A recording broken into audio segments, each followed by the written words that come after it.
కూడా గెలిచి ఎందుకు మీరు శాసనసభకు రాలేకపోతున్నారు? ఎందుకు మీ వాయిస్ వినిపించలేకపోతున్నారు? భయం. అంటే మీరు అధికారంలో 150 సీట్లు వచ్చినప్పుడు నోటికి వచ్చినట్టు బిహేవ్ చేశారు, ప్రజల జీవితాలతో ఆడుకున్నారు. ఇక్కడ ఎవరిని అతని బాధితులు ఇక్కడ ఇంకా ఉన్నారు. టైం లేక వాళ్ళతో మాట్లాడే అవకాశం మాకు లేదు, మాట్లాడించే అవకాశం రాలా.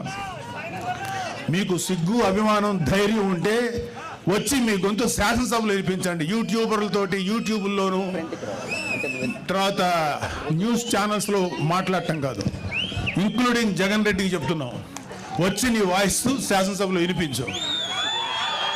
ఏమన్నా అంటే మాకు మైక్ ఇవ్వట్లేదు, మాకు మైక్ ఇవ్వలేదు. అరే మీరు వచ్చి మాట్లాడండి, ఆ మైక్ ఇస్తారు, అప్పుడుగా తెలుస్తుంది. అది రావడానికి, అది వచ్చి అసలు శాసనసభ చుట్టుపక్కల రావడానికి మీకు ధైర్యం సరిపోట్లా. మొత్తం అధపాతాలను పడిపోయారు కదా, అందుకని భయం. రండి, మీరు అధపాతాలో ఉన్నారు కదా, అక్కడి నుంచి మాట్లాడండి, కనీసం వినపడద్దు మాకు. ఇంకోటి, ఒకే ఒక వైసీపీ నాయకులు ఇంక్లూడింగ్ పెద్దిరెడ్డి రామచంద్రారెడ్డి ఎవరెవరి ఆస్తులైతే అడ్డగోలుగా కబ్జా చేశారో ఇవన్నీ కూడా బయటకు తీస్తాం. చాలామంది మన కార్యకర్తలు, కూటమి కార్యకర్తలందరికీ ఒక అసంతృప్తి ఉంది, వీళ్ళ మీద ఎవరి మీద చర్య తీసుకోలేదని. అందరి మీద చక్కగా చర్య తీసుకుంటాం. వచ్చి 8 నెలలు అయింది. ముందు ఈ 8 నెలలు 1 ఇయర్లో ప్రజల సంక్షేమం ముఖ్యం, వీళ్ళ మీద పగ తీర్చుకోవడం ముఖ్యం కాదు. అయితే వీళ్ళ యొక్క క్రైమ్ని ముందు చెప్పడం కంటే కూడా ప్రజల వెల్ఫేర్ కోసం ముందు వచ్చాం కాబట్టి ముందు ఆ జాగ్రత్తలు తీసుకుంటున్నాం. ఈవెంచువల్గా జగన్ రెడ్డితో సహా, పెద్దిరెడ్డి రామచంద్రారెడ్డితో సహా అందరి మీద, మన కాకినాడ ద్వారంపూడితో సహా ప్రతి వాళ్ళ మీద చర్యలు తీసుకుంటాం. ఎవ్వడు లా నుంచి తప్పించుకోలేడు, చట్టం నుంచి ఎవ్వడు తప్పించుకోలేడు. ప్రతి వాడిని మెడబెట్టి లోపల తోస్తాం, అది గుర్తుపెట్టుకోండి. చివరగా ఒక చిన్న మాట, రైతు మీటర్ల పేరుతో 1500 కోట్లు విడుదల చేశారు, ఒక్క మీటర్ బిగించలేదు. ఆ 1500 కోట్లు ఏమయ్యాయి? Mister Peddireddy, you have to answer. మీ పార్టీలో మీతో పాటు మైనింగ్ వ్యాపారం చేసిన బాలినేని శ్రీనివాసరెడ్డి షేర్లు లాక్కున్నది నిజమా కాదా? ఆన్సర్. గతంలో మీరు లిక్కర్ వ్యాపారంలో రాజ్ కసిరెడ్డితో కలిసి 50-50 షేర్ బిజినెస్ చేసింది నిజమా కాదా? మీ కుమారుడు మిథున్ రెడ్డి కుటుంబ సభ్యుల మీద అడ్డగోలు బ్రాండ్లతో మద్యం మాఫియా నడిపింది మీరు, నిజమా కాదా? ఎన్నికల సమయంలో ప్రజలను భయభ్రాంతులు గురి చేసి అక్రమంగా గెలిచిన మీరు ఈరోజు నియోజకవర్గంలో అడుగు పెట్టాలంటే భయపడిపోయే స్థితిలో ఉన్నారు, నిజమా కాదా? ధైర్యంగా వచ్చి శాసనసభలో మాట్లాడండి. మేము మాట్లాడే మాటలు.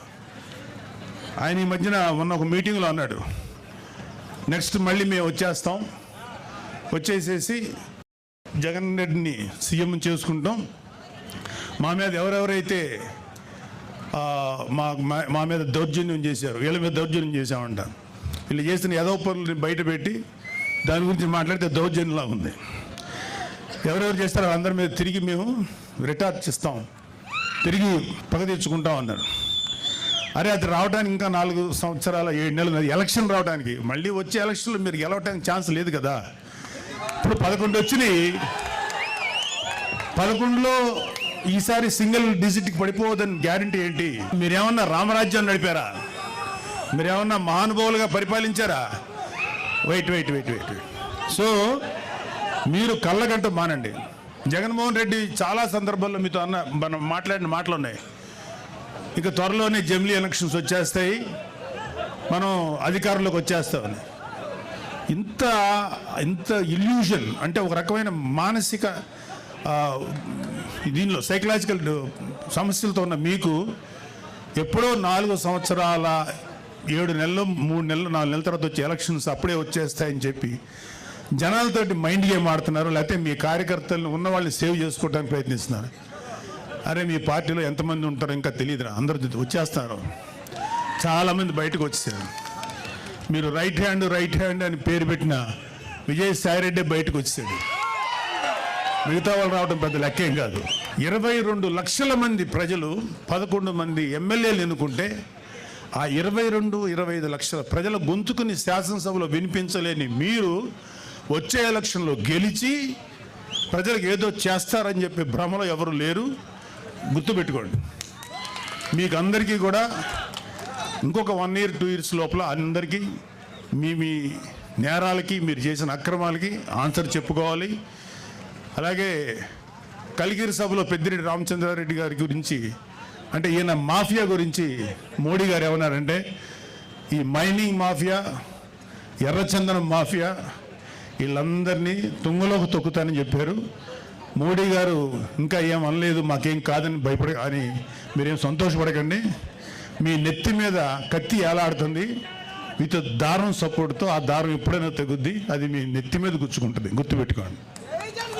కాబట్టి ఇది మన వేణుగోపాల్ రెడ్డి గారు మీతో మాట్లాడడానికి ఒక మంచి అవకాశం కల్పించినందుకు చాలా సంతోషం. సో పవన్ కళ్యాణ్ లాంటి నాయకుడు నాయకత్వంలో పనిచేస్తున్నందుకు మా అందరికీ చాలా గర్వంగా ఉంది. ఒక నిజాయితీ పరుడైన